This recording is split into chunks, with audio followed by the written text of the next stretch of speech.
안녕하세요 여러분, 반지경입니다. 킹덤 에이지, 킹덤 마인드라는 새로운 시리즈를 시작을 했는데요. 이 새로운 시대에는 새로운 사고방식을 요구하지 않겠습니까? 예를 들어 대한민국이 해방됐는데 여전히 식민지 사고방식을 가지고 산다면은 그 사람은 자유로운 자유국가에서 살고 있으면서 식민지 하에서 지배받는, 어떻게 생각하면 노예 근성을 가지고 살아가게 되겠습니다. 그것은 자유로운 국가에 맞는 사고방식이 아니기 때문에 그런 식민지 노예 근성을 가지고 있을 때에 자유로운 국가에서 결코 성공할 수도 없겠고 그 개인이 행복한 삶을 살 수도 없겠습니다. 또 장소를 예를 들어보면 같은 시대에 살고 있더라도 제가 미국에 가서 한국적 사고방식을 가지고 사람들과 인간관계를 한다든지 아니면 저의 삶의 모든 것을 한국적 사고방식을 가지고 미국에서 산다면 저 자신도 굉장히 괴로울 것이고 저와 인간관계를 맺어야 하는 다른 사람들도 굉장히 괴로울 수밖에 없겠죠. 그래서 새로운 시대에 접어들었다라는 것에 대해서 계속 말씀을 드렸고, 그렇다면 우리가 가져야 될 새로운 사고방식은 무엇인가? 킹덤 에이지에 들어섰기 때문에 킹덤 마인드를 가져야 한다라는 것을 여러분과 나누도록 하겠습니다. 그런데 제가 오늘 여러분들께 나누고자 하는 말씀의 제목은 정체성과 부르심 그리고 하나님의 때라는 제목입니다.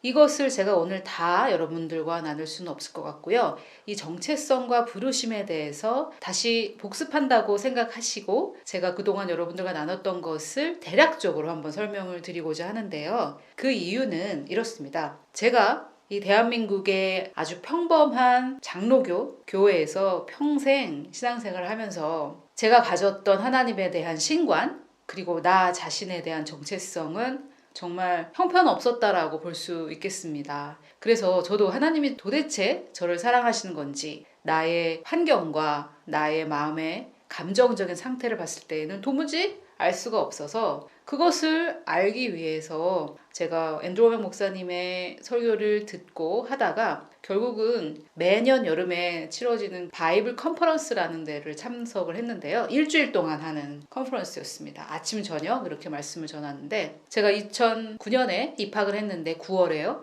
그런데 2009년 6월에 학교를 다닐 것인가를 또 좀 확인해 보기도 하고 여러 가지 답사 비슷하게 갔었습니다. 그런데 저는 마음이 너무 괴롭고 하나님의 사랑을 알고 싶었고 도대체 하나님이 나를 사랑하시는지 믿을 수가 없어서 정말 하나님은 당신을 사랑하십니다. 이런 말을 듣고 싶어서 갔는데 그때 주제가 당신은 세상의 빛과 소금이니 빛과 소금의 역할을 하시오 뭐 이런 거였습니다.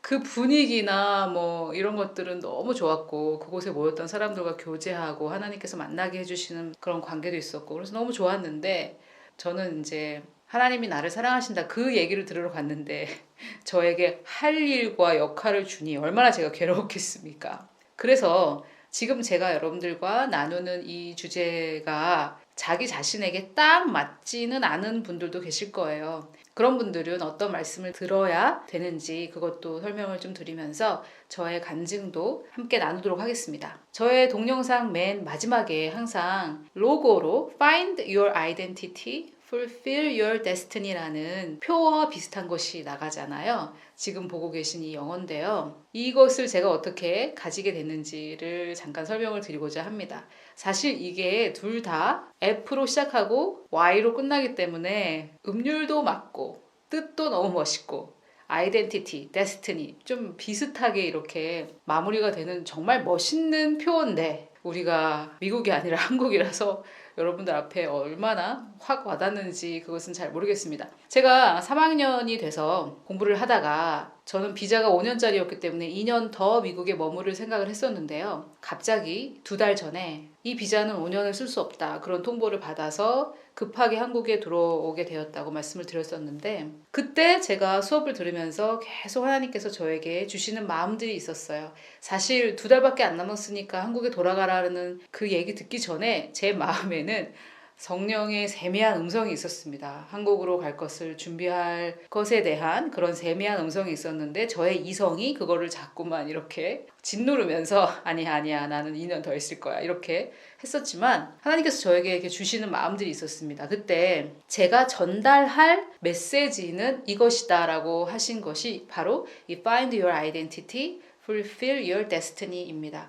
사실 제가 3년간 배운 것을 이 한 문장으로 총 정리했다라고 볼 수 있는데요. 바로 우리의 정체성을 깨달아서 우리의 부르심을 성취하는 것, 이 두 가지입니다. 제가 한국의 장로교회에서 성장하면서 제가 청년 때만 하더라도 굉장히 부흥이었던 것 같아요. 청년들이 굉장히 부흥이었는데 이 청년들이 자기가 누군지는 모르고 하나님이 누구신지는 모르면서 내 부르심, 나는 무엇을 해야 하는가 이런 사명. 근데 사실은 부르심과 사명이라기보다는 약간 장래 희망 정도. 직업은 뭘 택해야 되는가 이런 어떤 개인 고민 이런 것들을 하나님 앞에서 해결하려고 했던 그런 것들이 좀 많이 있었죠. 저 역시 그랬던 것 같은데 정체성, 즉 내가 누구인지 모르고 나의 부르심을 이루는 것 자체가 불가능하지만 어쩌다가 알게 됐다 하더라도 자기가 누군지도 모르고 하나님이 어떤 분이신지 모르는 상태에서 그 사람은 그 부르심을 성취할 수 있겠나. 저는 100% 성취할 수 없다 이렇게 생각을 하는데요. 물론 하나님께서 우리를 계속해서 우리의 삶 가운데 인도해 주시고 계십니다. 내가 누군지 모르더라도 내가 하나님을 오해했던 그 시기 가운데에서도 하나님은 우리를 항상 인도해 오셨고 내가 알지 못하는 가운데 나의 부르심을 성취했을 수도 있겠지만 그 마음에 부르심을 성취했을 때에만 얻을 수 있는 말할 수 없는 만족감 그런 것들은 느끼지 못했겠죠. 그리고 그것을 하나님은 우리가 느끼기를 원하시기 때문에 저는 먼저 정체성 이것을 알아야 되고 이것이 바로 영어로 하자면 being이죠. 내가 누군지 아는 거죠. 그 다음에 나의 부르심 이것이 바로 doing입니다. doing. 그래서 정체성은 who 우리가 누군지 who라면 부르심은 do라고도 표현할 수 있습니다. 그래서 who를 먼저 알아야 do가 될 수 있는 건데요. 제가 저의 지난 5년 조금 넘는 이 사역의 경험을 통해 볼 때 나는 나의 정체성만 알고 부르심은 하지 않을 거야. 이렇게 말씀하시는 분들도 계세요. 정말 나의 정체성을 알았다면 절대 할 수 없는 말입니다. 또 반대로 나는 내가 누군지 모르면서도 부르심을 성취하겠다. 이런 분들도 계십니다. 먼저 말씀드렸듯이 절대 자기가 누군지 모르고 하나님이 누군지 모르고 부르심을 성취하는 것은 불가능하며 가능하다 할지라도 그 사람 마음에는 하나님께서 주시고자 하는 만족감은 있을 수가 없습니다. 그래서 내가 누군지 아는 것이 굉장히 중요하고 거기에서 끝나면 안 되고 끝날 수도 없습니다. 정말 자기가 누군지 알았다면 부르심을 성취할 수밖에 없습니다. 그런데 제가 시작하면서도 말씀드렸듯이 하나님이 나를 사랑하시는지 내가 정보로는 알았지만 마음으로 믿어지지 않거나 내가 누구인지 아직 몰라서 마음의 치유가 필요하신 분들은 사명, 부르심, 비전 이런 것들 있잖아요. 빛과 소금의 역할을 하시오 이런 것들이 굉장히 부담스러울 수 있습니다. 그런 분들은 정체성을 아는 데에 더 집중하셔서 제가 나눈 설교 중에는 예수님의 복음, 은혜의 복음이라든지 아니면은 하늘아버지의 축복 굉장히 추천할 만한 강의고요. 또 상한 마음의 치유라든지 정체성에 관련된 이런 설교를 들으시면 더 좋을 것 같습니다. 이 정체성이라는 게 사실은 기본 교리죠. 처음에 예수님을 영접하고 바로 알아야 되는 것인데 이게 마치 무슨 우리가 느끼기에 대학에 가서야 배워야 되는 그런 굉장히 어려운 그런 것이 됐는데 그게 아니라 신앙 교육을 비유해서 볼 때 유치원에서 배워야 될 그런 내용입니다. 자, 그런데 제가 얼마 전에 번역을 하다가 인용된 성경 구절을 읽으면서 정말 놀라운 것을 하나 발견해서 여러분들과 나누기를 원하는데요. 이 정체성과 부르심이 함께 갈 수밖에 없다라는 것에 대한 증거입니다. 사도 바울이 사울이었을 때 예수님을 다메섹 도상에서 만나죠. 근데 사도 바울이 이런 말을 합니다. 지금 보는 것은 킹제임스 흠정형인데요. 안타깝게도 제가 이 말씀을 이제서야 발견한 이유가 개역개정에는 중요한 것이 하나 빠져 있더라고요. 그래서 참 안타까운데 자, 사도 바울의 질문입니다. 그가 처음 예수님을 만났을 때 했던 질문인데요. 그가 이르되 주여 누구시니까? 정말 제가 전에는 그냥 갑자기 음성이 들리니까 누구세요? 이렇게 하는 거 정도로 그렇게 깨달았는데 하나님의 말씀은 살아있기 때문에 항상 그 깨달음은 점점 깊이가 더 깊어져 가는 것 같아요. 하나님께서 우리에게 깨닫게 해주시는 거. 이 사울이 바울이 되기 전에 예수님의 음성을 듣고 놀라서 엎드려져서 이런 질문을 합니다. 주여 누구시니까? 제가 정말 강조하는 신관이죠. 신관. 바른 신관. 하나님이 누군지 아는 것.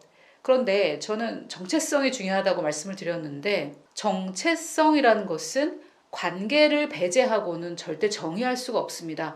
예를 들어서 저에게 당신은 누구냐고 물어본다면은 제 이름을 말할 거지만은 이름은 바꿀 수가 있겠죠. 저는 뭐 한국 사람입니다. 국적도 바꿀 수가 있고요. 여자라는 것은 정체성이 될 수가 없죠. 인구의 2분의 1이 여자니까요.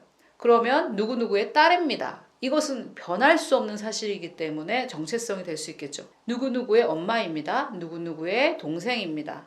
이런 관계를 통해서 정체성이 정해진다는 거죠. 그래서 내 정체성이라고 했을 때에는 하나님에 대한 지식과 절대 구분해서 정의할 수가 없습니다.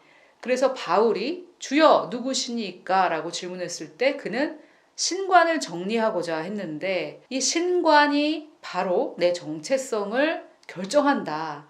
하나님은 어떤 분이신가? 그분 앞에 나는 누구인가? 이것이 바로 우리의 정체성이기 때문인데요. 바울의 첫 질문이 바로 이 신관에 대한 질문이고 제가 그래서 역시 바울다운 질문이구나. 이런 질문을 하는 자였기 때문에 그런 놀라운 일을 했구나. 이런 생각을 하게 됐습니다. 자, 그래서 예수님이 잠깐 제가 샛길로 좀 빠지자면 이런 대답을 하셨는데 나는 내가 핍박하는 예수라 가시체를 걷어차기가 내게 고생이라 라고 말씀하셨습니다. 그래서 이렇게 우리가 가시체 뾰족뾰족한 거겠죠. 그거를 내가 발로 차면은 어떻겠습니까? 아프겠죠. 근데 그거를 하나님이 나를 찌르셨네, 성령이 나를 찌르시네 이렇게 표현해서는 안 되겠죠. 내가 발로 걷어찬 겁니다.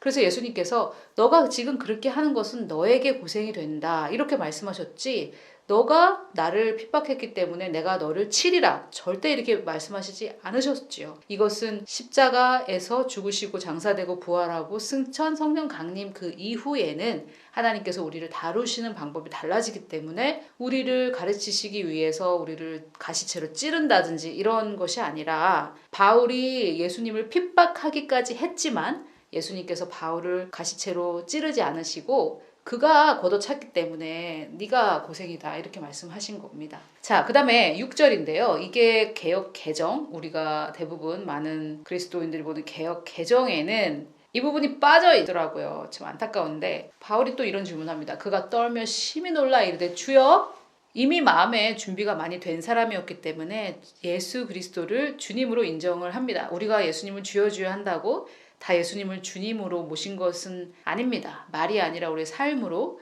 주인으로 모셔야 되는데 바울은 이전에 성경을 깊이 알았던 사람이고 예수님이 누군지 몰랐기 때문에 예수님을 이렇게 교회를 통해서 예수님을 핍박했던 것이고 그것이 정리되자 주님이라고 부르면서 이제 이런 말을 합니다. 내가 무엇을 하기 원하시나이까? 사명이죠. 부르심이죠. 주님이 누군지 깨닫고 그분이 주인 되시는 완전한 산 제물이 되고 나니까 바울이 하는 질문이 바로 나의 부르심은 무엇입니까? 내가 이루어야 될 사명은 무엇입니까? 이렇게 질문을 합니다. 여러분 제가 여기서 부르심, 사명, 비전 다 같은 뜻으로 쓰고 있는데 사실은 조금씩 다른 뜻인데요. 지금은 같은 뜻으로 사용을 하도록 하겠습니다. 예수님께서 그에게 이르시되 일어나 도시로 들어가라. 그러면 내가 반드시 해야 할 일을 듣게 되리라. 여기서 여러분 왜 바로 가르쳐 주시면 안 되나? 왜 이렇게 도시로 가면 거기서 알게 될 것이다. 왜 이렇게 말씀하셨을까? 바로 알려주셨을 수도 있겠지만 사실 우리가 주님께 우리의 부르심과 사명을 물었을 때 우리가 노 할 수도 있지 않아요? 하나님께서 나는 너를 이런 일에 불렀다라고 했을 때 우리가 그거 좀 생각 좀 해봐야 되겠는데요. 너무 힘든 일인 것 같습니다. 이렇게 하고 하나님께 노를 한다면은 얼마나 우리 쪽에서 나중에 부담이 되겠습니까? 내가 하나님의 부르심에 노했다라는 그런 부담이 생기겠죠. 그래서 하나님은 우리의 순종을 테스트를 하십니다. 하나님은 물론 우리가 순종할지 안 할지 미리 아는 지식이 있으시지만 우리가 그것을 모르기 때문에 하나님께 우리가 순종하는 그런 자세가 되어 있나 나 자신이 알게 되기를 원하시기 때문에 저는 이런 단계들을 사용하신다고 생각을 합니다. 그래서 하나님은 우리에게 10단계를 알려주지 않으시고 1단계 알려주시고 1단계를 하고 나면 2단계를 알려주시고 2단계를 하고 나면 3단계를 알려주시고 이런 믿음의 베이스를 가진 어떤 그런 관계를 하나님께서 우리에게 요구하신다라는 것이 성경을 통해서 제가 깨달은 것이고 저의 삶을 통해서도 깨달은 것입니다. 자, 그래서 정체성, 이 정체성에는 사실 하나님의 정체성, 하나님은 누구신가? 그리고 나의 정체성, 나는 누구인가? 또 조금 의아하시겠지만 마귀의 정체성, 마귀는 누구인가? 누구인가라기보다는 얼마나 패배한 존재인가? 이 세 가지를 알아야 됩니다. 이것은 지식적으로 교리로 알아야 되는데 사실 우리가 교리, 지식 이러면은 굉장히 드라이하고 재미없을 것 같지만은 하나님이 나를 얼마나 사랑하시는지 하나님 안에서 나는 얼마나 의로운 자이고 어떠한 새로운 피조물이고 이런 걸 알아갈 때 정말 참된 교리를 배워갈 때는 우리 마음에 정말 큰 치유와 기쁨과 만족함을 주는 것이 바로 바른 교리입니다. 교리는 전혀 재미없는 것이 아닌데 참 안타깝게도 그런 누명을 쓰게 됐죠, 교리가. 자, 그런데 제가 이번 주제에서 여러분들께 한 가지 강조하고 싶은 것은 이건데요. 첫째, 나는 누구인가를 알아야 되겠죠? 정체성은 관계에서 발견한다라고 말씀드렸고 하나님과의 관계, 신관이 굉장히 중요하다고 말씀드렸는데 두 번째, 그렇다면은 내가 누구인지 알았으니까 이제 나의 부르심, 나의 사명은 무엇인가? 이 두 번째에 있어서 세 가지 종류의 은사와 또 우리의 부르심이 7가지 영역이 있고요. 또 그것을 구체적인 문장으로 표현할 수 있어야만 합니다. 자, 이것을 뜨문뜨문 말씀을 드려왔는데 우리의 세 가지 정체성이라는 제목으로 말씀을 전했기 때문에 한번 검색해 보시면은 그 관련해서 나올 겁니다. 이 세 가지라는 것은 우리는 남자든 여자든 하나님의 아들이고요. 아들은 상속을 받는 존재이고 아버지를 대신해서 대리인의 역할을 할 수 있는 그런 존재이기 때문에 정체성에 대한 교리로 굉장히 중요하고 두 번째는 그리스도의 신부입니다. 이 그리스도의 신부란 물론 성경의 어떤 기본적인 지식을 가지고 그리스도 예수와 교제해야 되겠지만 이 친밀함이라는 것은 제 경험에 볼 때 말씀을 잘 모르는 사람들도 주님과 참 친밀한 사람이 많더라고요. 그런데 그것은 바람직하다고 볼 수는 없을 것 같아요.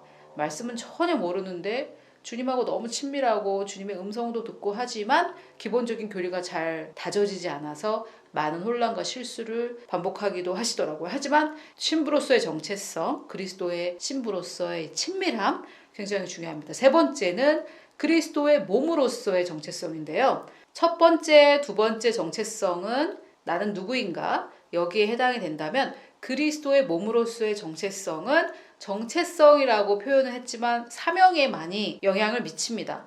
그리스도의 몸은 각각의 기관이 일을 하기 때문에 나는 그리스도의 몸에서 어떤 기관인가 그것을 가지고 나의 사명과 부르심을 이루는 거기 때문에 이 우리의 부르심과 사명을 이렇게 세 가지 정체성으로 설명을 드릴 수도 있습니다. 자, 그런데 은사가 세 가지라고 제가 말씀을 드렸는데요. 로마서 12장에 나오는 은사는 7가지이고요. 또 고린도 전서 12장에 나오는 은사도 있습니다. 그것은 9가지가 있는데요. 조금 디테일하게 설명을 드리자면 사실 은사라고 했을 때는 기프트예요. 기프트로 하나님께서 우리에게 거저 주신 선물인데 전체를 다 은사라고 할 수 있겠지만 지금 여러분들께서 보시는 표를 보시면은 이 전체를 다 은사라고 할 수 있습니다. 그런데 성경을 그대로 가지고 와서 성경에 있는 단어를 그대로 말씀드리자면 이렇습니다. 사실 그리고 이거를 저는 가르치는 사람을 지금까지 한 번도 발견하지 못했기 때문에 계시기는 계시겠죠, 어딘가. 근데 제가 발견하지 못했기 때문에 아마 여러분들도 처음 들으셨을 수 있겠지만 성경에 이렇게 나와 있어요. 로마서 12장에는 은사라고 나와 있습니다. 은사. 하나님께서 나에게 주셨기 때문에 그냥 거저 받은 거죠. 이것이 7가지이고 이 은사라는 이 단어를 원어로 공부를 해보면 약간 성향으로도 해석을 할 수가 있습니다. 그래서 7가지로 각각 성향이라는 것이 또 다른 말로 하면 기울어진 거죠. 한쪽으로 기울어진 거죠. 그쪽으로 더 발달하고 다른 쪽으로 발달하지 못했다라고 볼 수 있겠습니다. 그래서 예수님의 성향은 이 7가지를 다 가지셨지만 우리는 이 중에서 하나만 가졌다라고 볼 수 있겠죠. 그래서 하나를 가졌으면 나머지 6은 없다라고 볼 수가 있겠습니다. 뭐 두세 개를 한꺼번에 가질 수도 있겠지만 가장 강한 성향은 한 가지라고 할 수 있겠죠. 또 고린도전서 12장은 9가지인데요. 이것은 크게 볼 때 은사지만 사실은 성령의 나타나심이라고 표현하고 있습니다. 성령께서 너무나 우리를 통해서 나타나시고 싶기 때문에 우리가 성령께 나를 내어드리면 나를 통해서 성령께서 나타나시는데 어떻게 나타나시냐? 어떤 사람에게는 지식의 말씀, 지혜의 말씀, 예언, 능력, 행함, 치유 이렇게 나타나신다는 거죠. 내가 얼마나 하나님께 내어드렸냐, 성령께 내어드렸냐에 따라 이 성령의 나타나심이 자주 발생할 수도 있겠고 아닐 수도 있겠고. 자, 그런데 이것은 성령께서 성령의 뜻대로 각 사람에게 이렇게 나눠주시는 겁니다. 그래서 이거는 로마서 12장의 은사와 조금 다르죠. 로마서 12장에서 나는 교사인데 이 성령의 나타나심으로는 나를 통해 예언이 나타날 수도 있는 거죠. 그러면 나는 예언자이냐? 그런 건 아니라는 겁니다. 성령께서 그때그때 나를 통해서 나타나시고자 하는 거죠.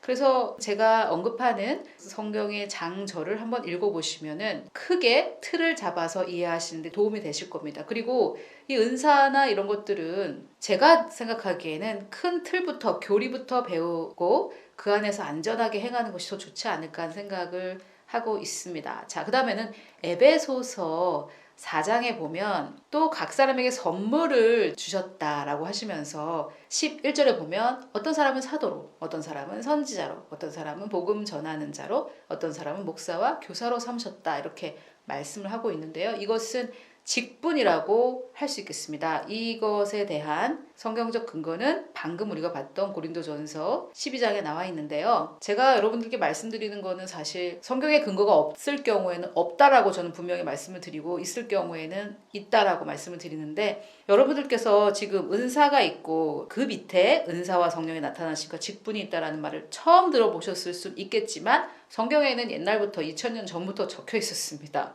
자, 고린도전서 12장 4절에 은사는 여러 가지나 성령은 같고 이것은 로마서 12장을 말하는 거고요. 직분은 여러 가지나 주는 같으며 이것은 에베소서 4장 11절을 말씀하시는 거죠. 왜냐면은 직분이라는 것은 뭐냐면 회사에 사장이 있다면은 어떤 사람의 직분은 과장, 어떤 사람의 직분은 부장, 어떤 사람의 직분은 뭐 팀장 이게 다 직분이거든요. 그래서 그 직분이 있는 이유는 우리의 주인, 사장을 섬기기 위한, 보스를 섬기기 위한 직분이기 때문에 직분은 여러 가지지만 주는 같다. 또 사역은 여러 가지나 모든 것을 모든 사람에게 이루시는 하나님은 같다 하면서 각 사람에게 성령을 나타내심은 유익하게 하려 한다라고 하시면서 고린도전서 12장에 나와 있는 이 성령의 나타나심, 즉 또는 6절의 사역 이렇게 표현하고 있습니다. 성령께서 우리를 통해 나타나시면서 다른 사람들에게 성령의 나타나심으로 우리가 사역을 하는 거죠. 너무 쉽지 않습니까, 여러분? 이 사실 성경에 다 나와 있습니다, 이렇게. 그래서 고린도전서 12장 4절은 로마서 12장. 왜냐하면 로마서 12장 6절에 우리에게 주신 은혜대로 받은 은사가 각각 다르니라고 이렇게 말을 하고 있기 때문이고요. 그리고 사실 고린도전서 12장에서는 정말 사실은 은사라는 말은 하지 않았고 성령의 나타나심이라고 했고 유일하게 병을 고치는 은사들이라고 복수로 해서 은사라는 말은 병 고치는 은사에만 적용이 됐고요. 자, 그러면은 고린도전서 12장 5절에서 말하는 이 직분은 무엇이냐? 바로 에베소서 4장에 나온 그 직분이었죠. 이 직분을 설명을 좀 하자면은 로마서 12장에 있는 은사는 사실 모두가 7개 중에 하나는 다 가지고 있습니다. 개발이 되지 않았을 수 있고 누가 발견해주지 않았을 수 있지만 다 있습니다. 성향이기 때문에요.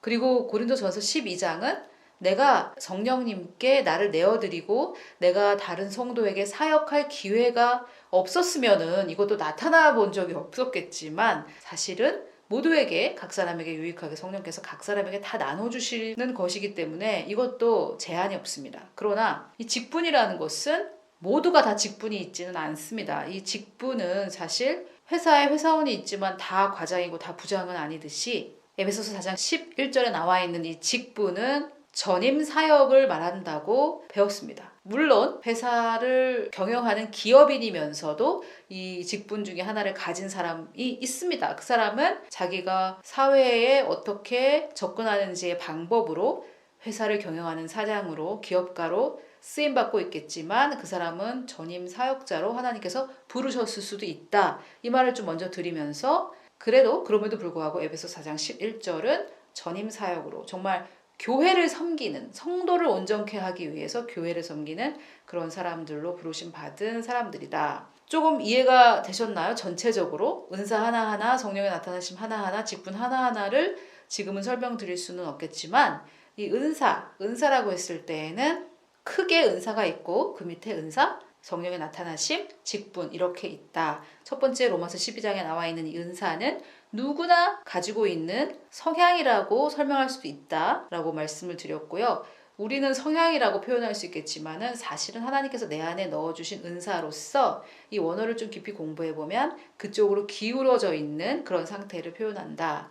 두 번째는 성령의 나타나심인데 이게 가만히 있으면 나타나는 게 아니고요. 그런 분위기가 조성되고 그런 환경이 조성돼야 됩니다. 내가 다른 사람에게 하나님의 통로로서 성령이 나를 통해 나타나시는 하나님의 통로로서 나를 내어드렸을 때 성령의 나타나심이 나를 통해서 나타나시는 거죠. 하나님은 누구에게나 이렇게 하시길 원하지만 우리는 하나님께 나를 내어드리지 않았을 수 있기 때문에 이것이 아직 나를 통해 나타나지 않았을 수도 있습니다. 예를 들면은 아주 간단하게 제가 전에 이런 거에 대해서 거의 하나도 몰랐을 때 우리 교회 청년 형제가 하나 있었는데 아버지가 없이 어렸을 때부터 성장을 했는데 제 마음에 그 형제에게 이런 말을 하고자 하는 마음이 정말 가득했어요. 그래서 그 형제에게 하나님께서 너에게 정말 이 땅의 아버지와 같은 그런 아버지가 되기를 원하신다.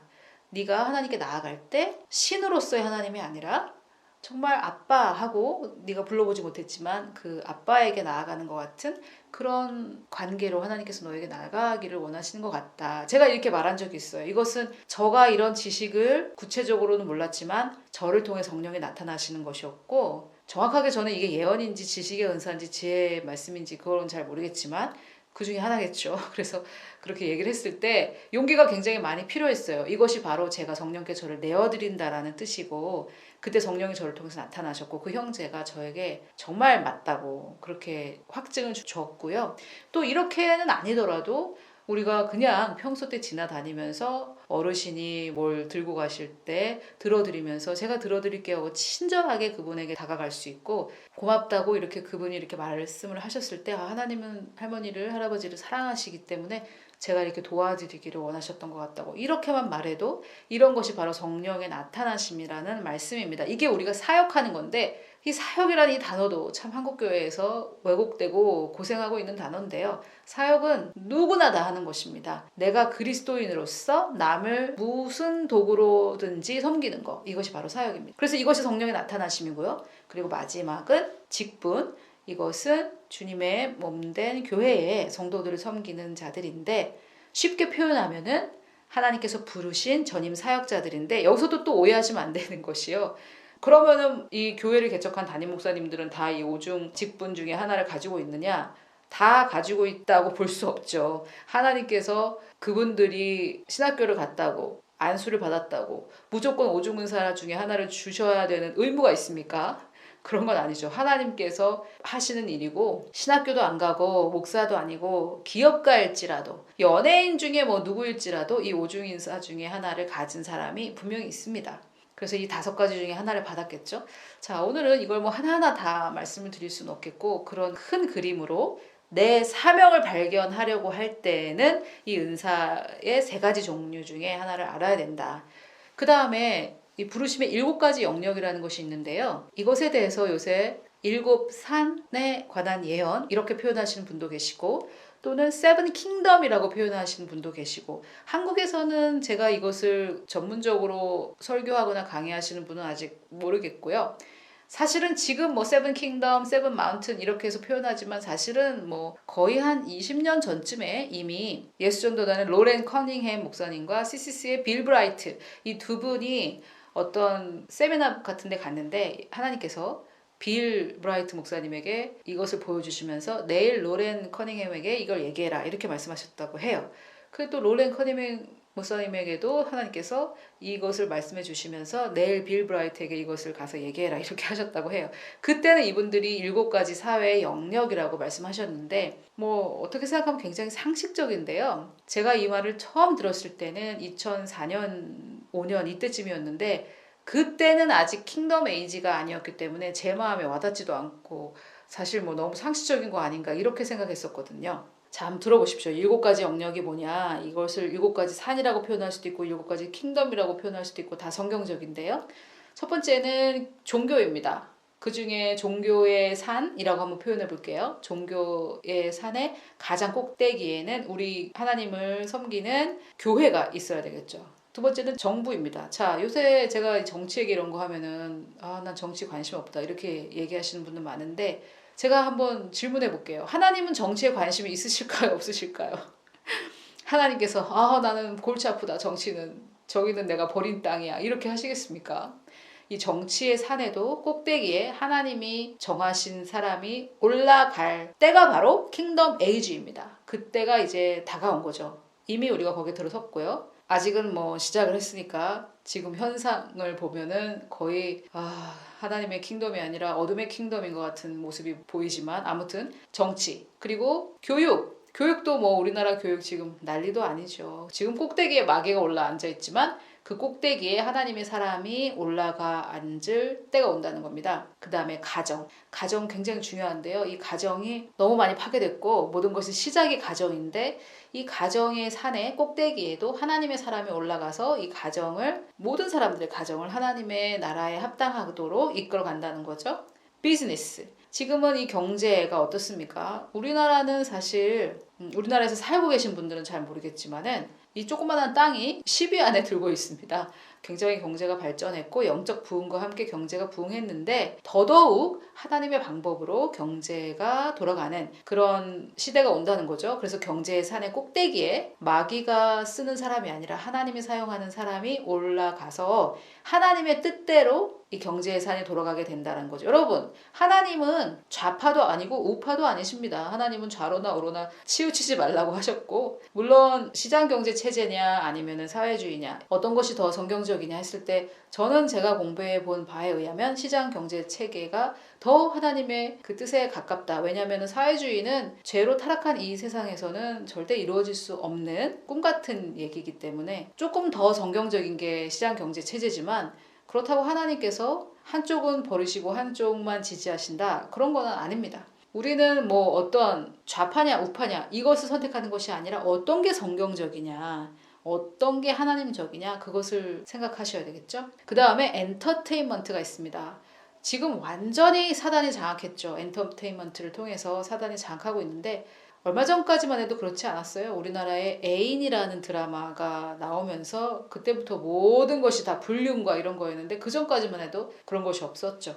이 엔터테인먼트, 완전히 사단이 장악한 것처럼 보이는 이 엔터테인먼트의 영역에도 이 꼭대기에 하나님의 사람이 올라간다는 겁니다. 마지막으로 비슷한 것 같지만 미디어가 있습니다. 미디어라는 것은 말하자면 뉴스인데요. 뭐 가짜 뉴스 투성이죠. 거짓을 보도하는 것에 있어서 조금도 양심의 가책이 없는 그런 사람들이 지금 미디어 산의 꼭대기에 올라가서 존경을 받고 있고요. 하지만 하나님의 이 킹덤 에이지에 들어갔을 때에는 이것이 뒤바뀐다라는 것입니다. 제가 빼먹은 게 있는지 모르겠지만은 이렇게 우리의 부르심이 이 사회의 7가지 영역에 골고루 다 퍼져 있고 거기서 우리의 부르심을 해야 된다고 말씀을 드리는 건데요. 제가 조금 전에도 말씀드렸다시피 나는 기업인으로 부르심 받았는데 하나님이 나를 부르셨다. 이러면은 옛날에는 전부 신학교 가서 목사가 됐죠. 제가 볼 때는 사업해야 되는 사람이 지금 목회하고 있는 사람이 있고요. 목회해야 되는데 사업하는 사람들이 있는 것 같아요. 그래서 하나님이 나를 기업인으로 삼으셔서 비즈니스의 이 영역에 나를 보내셨는데 거기서 내가 사도로 하나님을 섬길 수 있습니다. 성도들을 온전케 하면서 사도로 섬길 수 있습니다. 조금 이해가 되시는지요?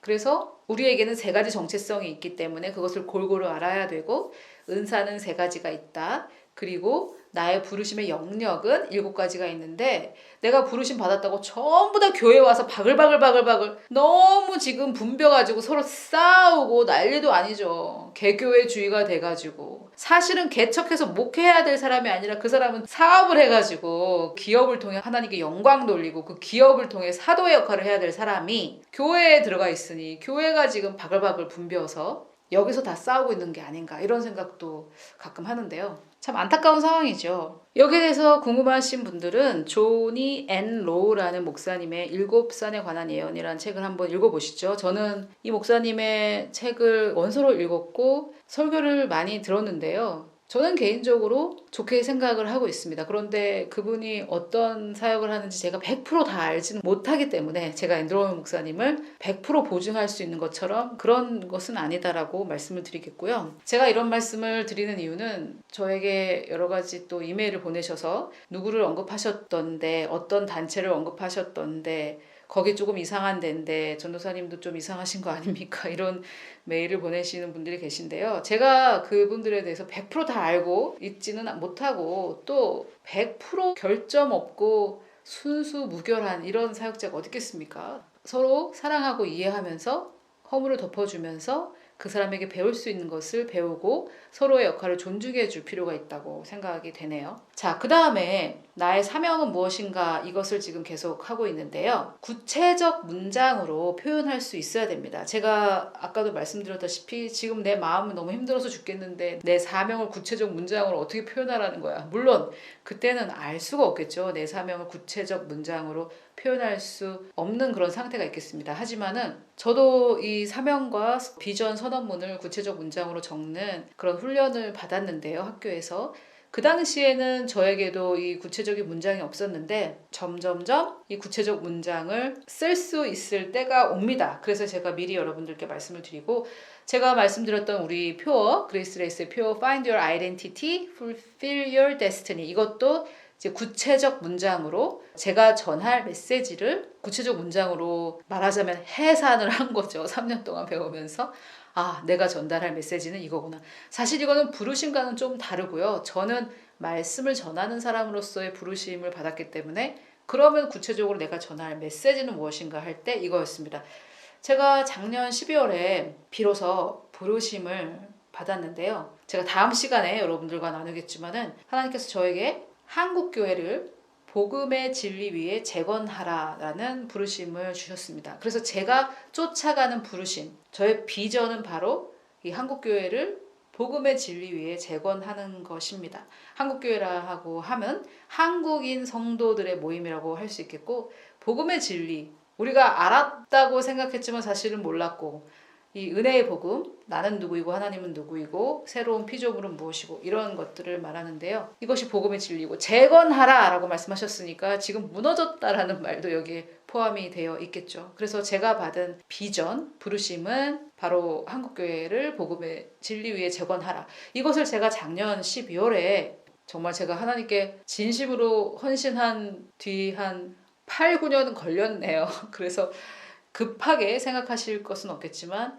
이 또렷한 문장으로 자기의 부르심을 정해보실 수 있어야 되겠다. 내가 교사로 부르심 받았다면은 그 교사라는 직분 속에서 구체적 부르심이 있을 수가 있겠죠. 뭐 예를 들어서 교사이지만 특별히 부모가 없는 아이들을 섬기고자 할 때는 대상은 부모가 없는 아이들에게 하나님적인 사랑으로 부모의 역할을 한다. 뭐 이렇게 구체적인 문장으로 정해질 수가 있겠습니다. 그래서 여러분들이 이것을 추구하고 나아가실 때 하나님께서 반드시 보여주실 것입니다. 자, 그래서 제가 오늘은 정체성과 부르심 그리고 하나님의 때라는 이 제목 중에서 앞에 정체성과 부르심 이것을 먼저 설명을 드렸는데요. 자, 여러분 제가 시작하면서도 말씀을 드렸지만 우리가 지금 일제 식민지에 있다고 한번 생각을 해봅시다. 일제 식민지에서 교회를 다니고 있는데 내 정체성을 발견했고 나의 사명을 발견했다고 한번 생각해 볼게요. 그래서 그때는 지금 식민지 하에 있기 때문에 식민지 하에 있는 나의 동포들에게 복음의 자유함을 선포한다. 이런 부르심을 받았는데 아 그래 이제 이 식민지 하에 있는 내 동포에게 복음의 자유함을 선포해야지 딱 이렇게 했는데 내일 해방이 돼버렸어요. 어제 이 부르심을 받았다고 내가 생각했는데 내일 해방이 돼버렸습니다. 그러면 어떻게 됩니까? 그 부르심은 바꿔야죠. 이제는 해방된 내 동포에게라든지 뭐 이렇게 바꿔야 되지 않겠습니까? 그래서 이 정체성과 부르심이 굉장히 중요하지만 제가 말씀드리고 하는 것은 시대가 변했을 때 그것에 대한 인식이 있어야 되고 그 인식과 함께 부르심과 이 사명에 대한 교정이 있어야 된다. 이 말씀을 드리는 겁니다. 부르심과 사명이 바뀌는 건 아니고요. 교정이 있어야 된다는 거죠. 제가 하나 예를 들어 볼게요. 작년 12월에 하나님께서 저에게 한국교회를 복음의 진리에 재건하라고 말씀하셨는데 제가 이것을 발표하기까지 거의 1년이 걸린 이유가 뭐가 안 될 것 같더라고요. 이 부르심을 받기도 받았는데 이게 어떻게 이건 안 될 것 같다 이런 생각이 들었어요. 그렇지만 저는 이제 학교에서 배운 거 있었기 때문에 비전에 마땅한 미션, 사명 그러면 이것을 이루기 위해서는 어떻게 해야 되는지 구체적인까지 계획을 세우긴 했지만은 도무지 저는 이게 되겠나 하고 회의적이었습니다. 솔직히 고백을 하자면. 그런데 하나님께서 저에게 이 킹덤 에이지가 시작됐다라는 것을 성경과 많은 예언자들을 통해서 말씀하시고 제가 그것에 대해서는 이미 나눴고요. 이제 새로운 시대에 우리가 도래했고 하나님께서 새로운 일을 시작하신다라는 것을 제가 깨닫자 이 부르심이 불가능한 게 아니구나 이것은 가능하구나라는 생각의 대전환이 저에게 일어났습니다. 그래서 이 부르심이 제가 방금 예를 들었듯이 내일 해방될 건데 하나님이 오늘 나에게 이 식민지 하에 있는 이 민족을 섬겨라 이런 부르심은 주지 않으시겠죠. 앞을 내다보시고 주시겠지만은 이 시대가 바뀌기 전에 하나님께서 나에게 시대가 바뀐 후에 부르심을 미리 알려주실 때가 있다는 말입니다. 제가 저의 예를 들었듯이 그래서 그럴 때에는 굉장히 답답하고 힘들기 때문에 이 시대가 바뀐 것을 반드시 알아야 된다 이 말입니다. 저의 개인의 경험을 빌어서 볼 때에도 한국교회를 복음의 진리 위에 재건하라 이 부르심을 저에게 주셨는데 제가 이것을 도대체 받아들여야 될지 나눠야 될지 이것을 추구해야 될지 정말 잘 모르겠더라고요. 왜냐하면 킹덤 에이지가 시작됐다는 것을 몰랐기 때문에. 그런데 이 때를 분별하고 이 때를 알게 되자 이 부르심 하나님께서 나에게 주신 부르심 이거 가능한 거구나. 사실 믿음이 없었던 거죠 그전에는. 그래서 우리의 부족함과 우리의 믿음 없음과 이런 여러 가지 때문에 하나님께서 때가 바뀌었다는 것을 우리에게 알려주셨고 그것을 반드시 알아야 우리는 이 부르심을 합당하게 그 시대에 맞춰서 이루어 갈 수 있다. 이 말씀을 제가 여러분들께 오늘 드리고자 했던 것입니다. 그래서 나의 정체성도 알고 나의 부르심도 알아야 하겠지만 지금 이 때가 어떤 때인지 이것을 알아야 됩니다. 여러분, 주님이 오시기를 기다리고 계십니까? 당분간은 안 오실 것 같아요. 매일이 어떤 마지막인 것처럼 사는 것은 굉장히 중요하지만 주님이 오시기를 기다리시는 분들이 반대로 미래를 준비하지 못하는 함정에 빠질 수가 있거든요. 그래서 킹덤 에이지라는 것이 새롭게 시작됐고 앞으로 이것이 진행되어 갈 예정이기 때문에 좀 더 제가 이것에 대해서 계속해서 여러분들과 나누면서 가장 중요한 것은 정체성을 알아야 되고 그것을 안 다음에는 부르심을 알아야 하지만 이 때를 분별하지 못했을 때 이 부르심을 놓칠 수도 있다는 것에 대해서 말씀을 드리면서 다음 시간에는 제가 이 때를 분별하는 것에 대해서 더 자세하게 말씀을 드리고자 하는데요. 정체성과 부르심 그리고 하나님의 때를 분별하는 저와 여러분이 되시기를 우리 주 예수 그리스도의 이름으로 축복합니다.